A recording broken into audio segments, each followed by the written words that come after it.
जय हिंद दोस्तों आप देख रहे हैं महेश एजुकेशन अड्डा चैनल।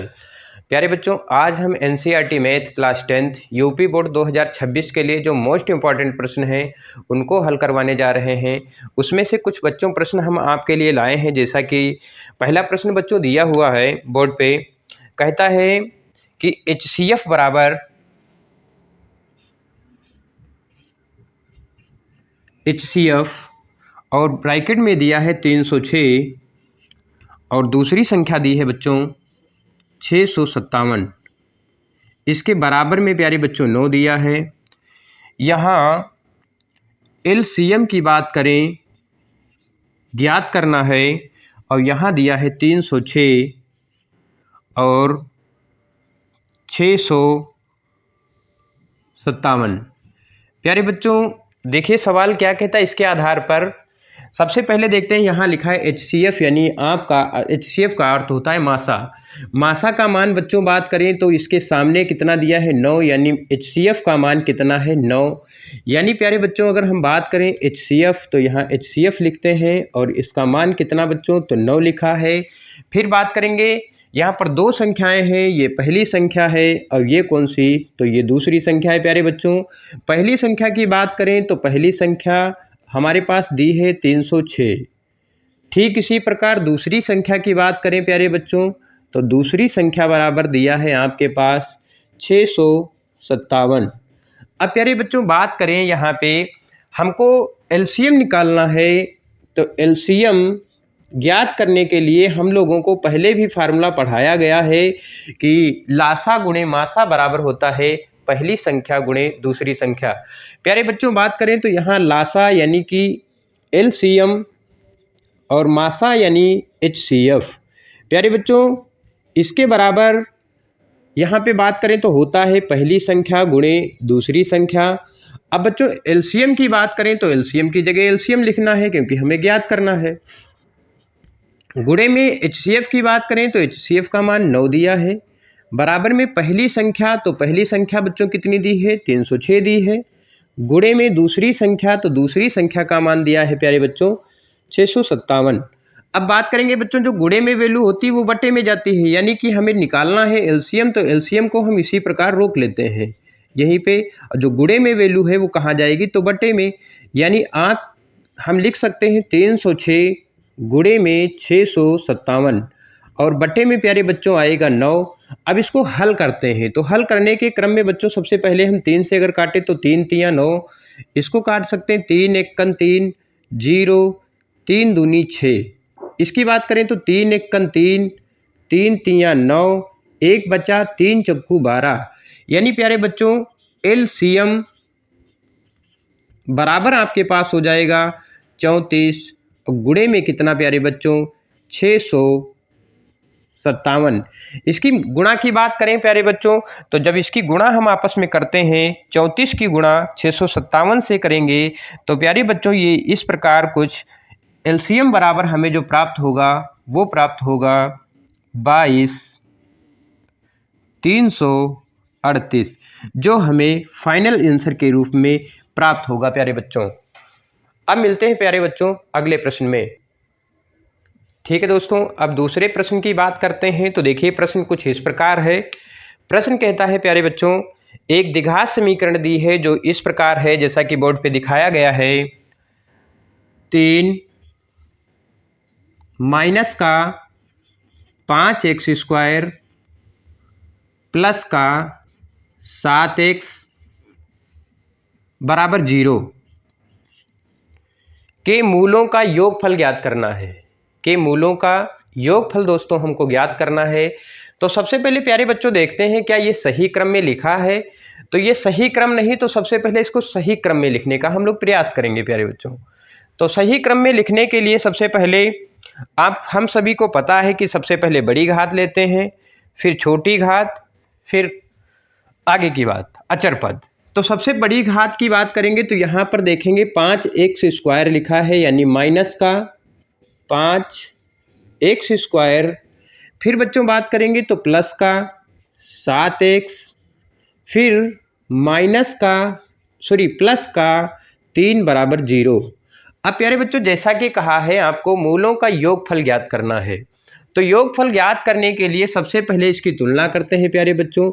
और तुलना का समीकरण है ए एक्स स्क्वायर प्लस का बी एक्स प्लस का सी बराबर में 0। अब बच्चों बात करें तो यहाँ ए है, ए के ऊपर क्या लिखा है 5 है माइनस का, यानी ए का मान हमारे पास प्यारे बच्चों -5 दिया है। बी की बात करेंगे तो बी का मान कितना दिया है तो 7, और सी की बात करें तो सी का मान कितना है 3। अब बच्चों बात करेंगे मूलों का योगफल क्या होता है। तो बच्चों मूलों का योगफल फार्मूला हम सभी को पता है। मूलों का योगफल तो हम लोगों को पता है मूल अल्फा और बीटा मानते हैं, यानी मूलों का योगफल अल्फा प्लस बीटा बराबर होता है बच्चों -b अपान में a, इस प्रकार होता है।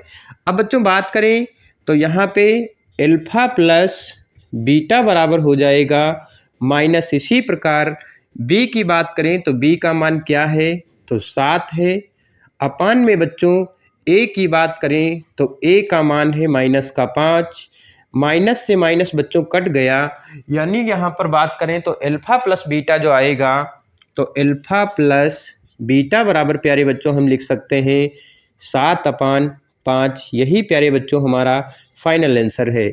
अब मिलते हैं बच्चों अगले प्रश्न पे।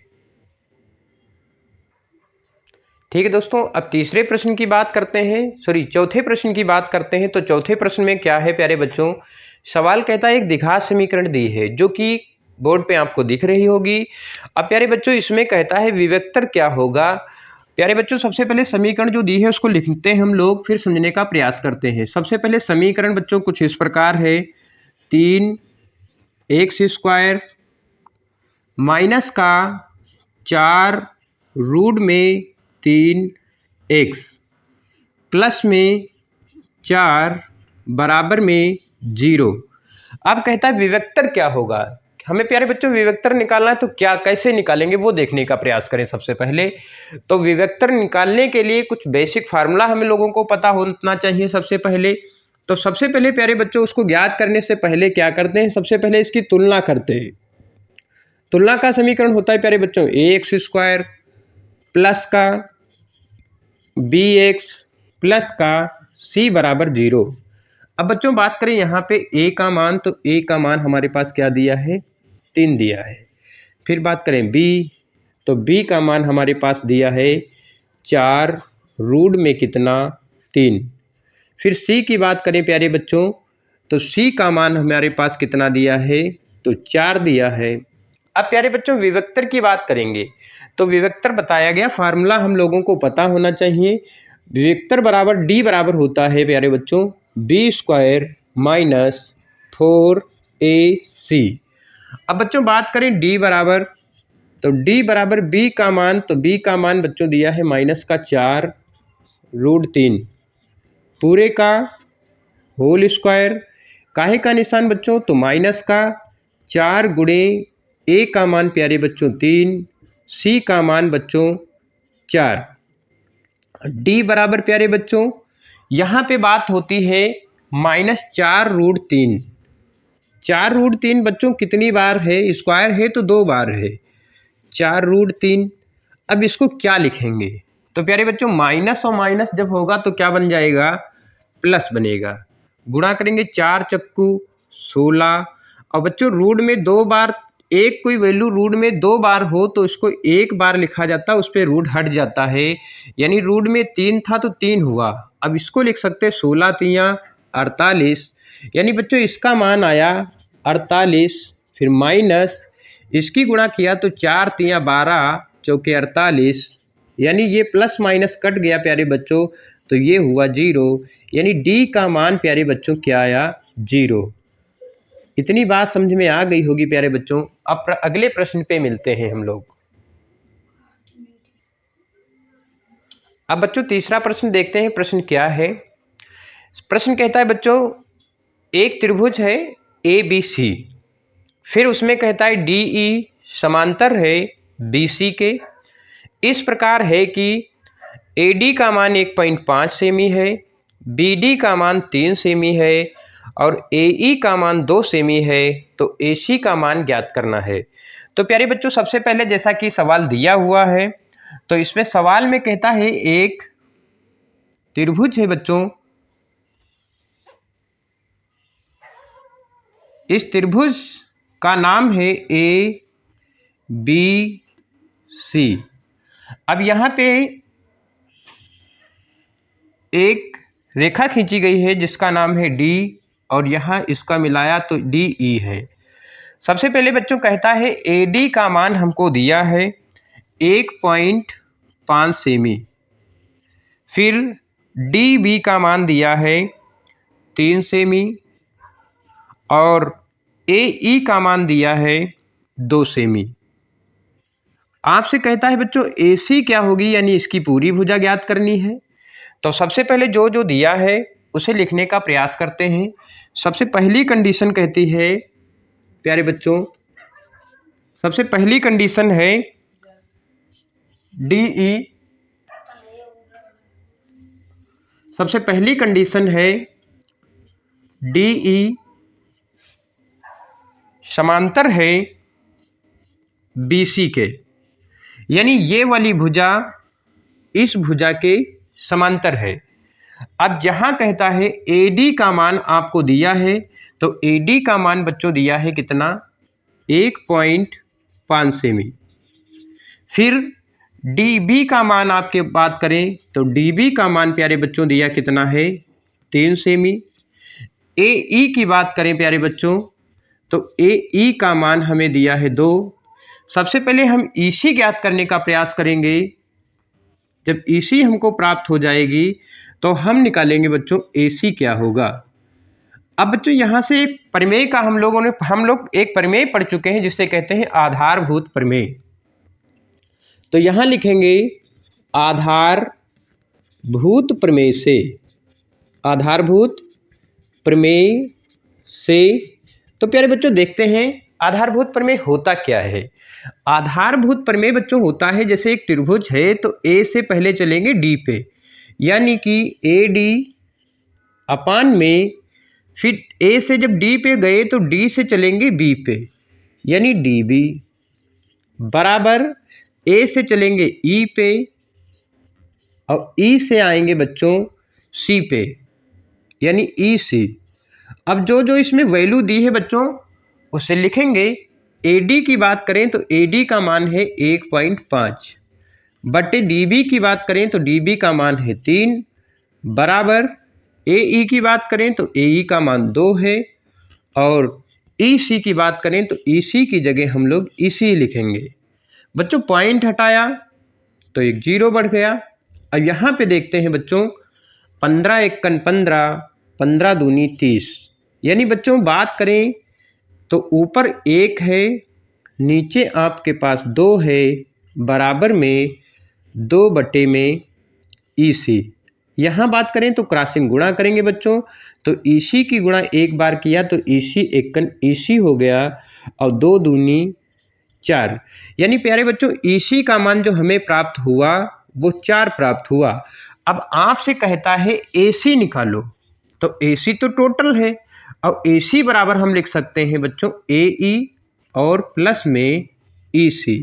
अब बात करें AC तो AC बराबर AE का मान हमें कितना दिया है बच्चों, तो 2 दिया है, प्लस EC की बात करें तो EC का मान क्या है 4, यानी AC का पूरा मान जो आया 4 2 कितना हो गया 6, यही हमें ज्ञात करना था।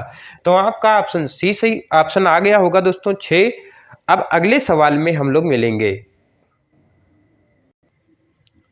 ठीक है दोस्तों, अब प्रश्न नंबर 7 की ओर चलते हैं। जैसा कि प्रश्न दिया है बच्चों, कहता है 2 बिंदु हैं और 2 बिंदुओं में A के निर्देशांक A, A दिया है, A, B दिया है और बिंदु B के निर्देशांक 2A, 2B दिया है। आपसे कहता है तो दोनों बिंदुओं के बीच की दूरी क्या होगी। तो जैसा कि प्यारे बच्चों सवाल दिया है उस आधार पर आगे बढ़ते हैं। प्यारे बच्चों सवाल क्या कहता, 2 बिंदु हैं, एक बिंदु A है और एक बिंदु B है। अब बच्चों बात करें A के निर्देशांक तो यहाँ दिया है A, B और बात करें B के निर्देशांक तो इधर देखिए b के निर्देशांक प्यारे बच्चों क्या दिए हैं, तो b के निर्देशांक हैं 2a, 2b। अब बच्चों ध्यान दो, इधर ध्यान से बच्चों, इसके बीच की हमें दूरी निकालना है। दूरी को d से रिप्रेजेंट करते हैं, इसे x1 कहते हैं और इसे y1 कहते हैं, इसे x2 कहते हैं और इसे y2 कहते हैं। अब बच्चों इसके बीच की दूरी निकालना है, तो दूरी d बराबर फार्मूला हम सभी को पता है। d बराबर प्यारे बच्चों होता है सूत्र x2 माइनस x1 का होल स्क्वायर प्लस में y2 माइनस y1 का होल स्क्वायर। अब बच्चों ध्यान दें, d बराबर सबसे पहले बात करेंगे x2, तो यहाँ x2 का मान हमारे पास कितना है, तो 2a है, तो 2a लिखेंगे। फिर माइनस का निशान, तो माइनस का। x1 की बात करेंगे तो a लिखा है और इस पूरे का होल स्क्वायर, प्लस बच्चों y2 की बात करें तो y2 का मान 2 भी दिया है, माइनस y1 की बात करें तो y1 का मान भी दिया है और पूरे का होल स्क्वायर। अब बच्चों d बराबर बात करेंगे तो रूट में, यहाँ पे देखेंगे 2a से a चला गया तो a ही तो बचा। अब इसका क्या करना है, स्क्वायर करना है। प्लस में प्यारे बच्चों 2b से b चला गया तो क्या बचा, b ही तो बचा और पूरे का क्या करना है, स्क्वायर करना है। तो d बराबर प्यारे बच्चों रूट में a का स्क्वायर और प्लस में b का स्क्वायर। अब बच्चों कुल मिलाकर के यही हमारा आंसर प्राप्त होगा। बात समझ में आ गई होगी। अब बढ़ते हैं अगले प्रश्न पे। ठीक दोस्तों, अब अगले प्रश्न की बात करेंगे, प्रश्न नंबर 9, जैसा कि दिया है। प्यारे बच्चों प्रश्न कहता है, जैसा कि दिया है आप बोर्ड पे, प्रश्न कहता है प्यारे बच्चों कॉसेक थीटा, या थीटा ना लिख के हम अगर चाहें तो a लिख सकते हैं, माइनस का कॉट ए, और दूसरे ब्रैकेट में दिया है बच्चों 1 प्लस कॉस ए। कहता है इसका मान क्या होगा। ये बच्चों प्रश्न 2024 और 25 में 2 बार पूछा गया है। अब प्रश्न को हल करते हैं। जैसा कि प्यारे बच्चों यहाँ लिखा है कॉसेक, अब यहाँ लिखा है कॉट, तो सबसे पहले प्रश्न को हल करने से पहले हमको क्या है कि फार्मूला पता होना चाहिए। तो हम लोगों को पता होना चाहिए कि कॉसेक जो होता है, कॉसेक ए बराबर हम क्या लिख सकते हैं, तो प्यारे बच्चों हम सभी को पता है कॉसेक ए बराबर लिख सकते हैं 1/sin ए। फिर बात करेंगे कॉट की, तो कॉट ए बराबर प्यारे बच्चों जो है उसको लिख सकते हैं हम लोग कॉस ए अपान में साइन ए, है ना बच्चों। तो जैसा कि इस जो लिखा है उसकी जगह प्लेस वैल्यू ये लिख सकते हैं, तो कॉसेक की जगह लिखा हम लोगों ने 1/sin ए, फिर माइनस का निशान, कॉट की जगह लिखा बच्चों हमने कॉस ए अपान में क्या, साइन ए। दूसरे ब्रैकेट में जैसा लिखा था वैसा हम लिखने का प्रयास करें, तो 1 प्लस कॉस ए लिख लिया प्यारे बच्चों। अब बात करें बच्चों नीचे बराबर है, जब हर बराबर होता है तो ऊपर वाली वैल्यू लिख लेते हैं। इसी प्रकार 1 माइनस कॉस ए अपान में प्यारे बच्चों 2 बार है तो 1 बार लिखेंगे साइन ए। दूसरे ब्रैकेट में बात करेंगे तो 1 प्लस कॉस ए। अब बच्चों बात करेंगे, यहाँ पे हमें फार्मूला दिख रहा होगा, एक हम लोगों ने फार्मूला पढ़ा है ए स्क्वायर माइनस बी स्क्वायर, और इसके बराबर होता है a माइनस बी और a प्लस बी। एक ब्रैकेट में a माइनस बी, एक ब्रैकेट में a प्लस बी। तो प्यारे बच्चों ये दिख रहा होगा a माइनस बी और ये दिख रहा है a प्लस बी। तो बच्चों इसके लिए हम क्या करते हैं, जब फार्मूला यूज करेंगे इसमें, तो a की जगह 1 दिया है यानी a स्क्वायर, यानी 1 का स्क्वायर, माइनस b की जगह हमें दिया है कॉस स्क्वायर a, बटे में प्यारे बच्चों साइन दिया है तो साइन ही लिखेंगे। यहाँ पे बात करें 1 का स्क्वायर तो 1 है, माइनस प्यारे बच्चों कॉस स्क्वायर है तो कॉस स्क्वायर लिखेंगे, अब बटे में क्या है बच्चों साइन ए है। अब बच्चों इसी की बात करें यहाँ पे, तो 1 माइनस कॉस स्क्वायर ए बराबर हम लोगों ने बच्चों पढ़ा है साइन स्क्वायर ए। तो जहाँ पे ऐसा लिखा है, क्या ऐसा लिख सकते हैं? तो बिल्कुल लिखेंगे प्यारे बच्चों। तो इसकी जगह हम लोगों ने लिखा क्या? साइन स्क्वायर ए बटे में प्यारे बच्चों यहाँ पे लिखा है साइन ए। ऊपर साइन जो लिखा है बच्चों 2 बार है, नीचे 1 बार, तो 1 बार से कट गया, यानी आपके पास बचा साइन ए। तो फाइनल आपका जो आंसर प्राप्त हुआ प्यारे बच्चों, वो प्राप्त हो गया साइन ए। इसमें किसी प्रकार का कोई डाउट नहीं रहा होगा प्यारे बच्चों। अब मिलते हैं नेक्स्ट वीडियो में।